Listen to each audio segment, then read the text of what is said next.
Hey, this is Margaret Lynch from margaretandlynch.com with another tip helping you to be a truly awesome coach.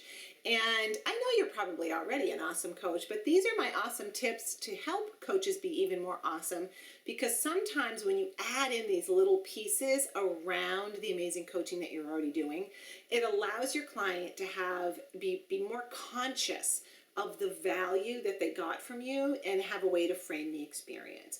And so this is a really great tip on how to end a session in a way that will leave the client more conscious of the value of it.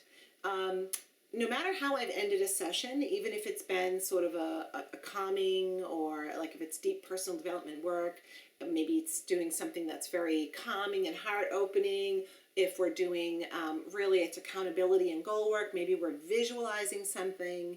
But we always want to come back from that state. And you know, this happens a lot with hypnotherapists, right? Because if they've put somebody in a state, the person's sort of groggy at the end and they're like, what happened? So if you're a hypnotherapist and as a coach, then this is a good tip for you. You want to bring people back into a more awake space, and you want to shift the energy. And so it's really great cue to sort of take a breath and make that space between the session ending and whatever content you were doing to coming out of that mode and into a different level of discussion mode, a different level of energy and consciousness.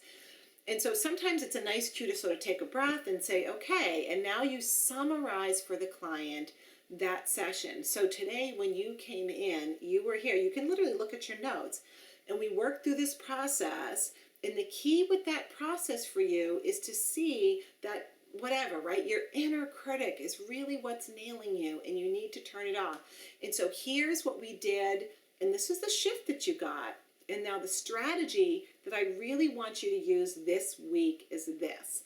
So you've taken a space to summarize the session that you've had with the client, so they have a more conscious framework to remember it and to see and honor the value, especially if they've really shifted around something. You know, they've really had some aha moments.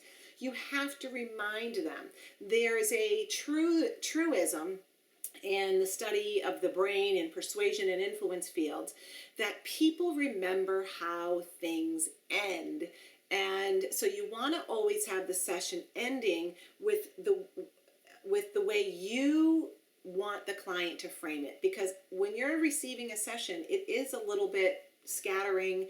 Sometimes you've gone on a journey, you've had all your own resistance, you're listening to your coach, you're trying to believe them, and you're trying to please them, and you're trying to deal with your resistance and all that stuff. And so it's really the coach's job to reframe the session in a way that allows the client to remember how it ends and remember it really, really positively. And of course, you always want clients to remember your session positively, you know, unless you suck.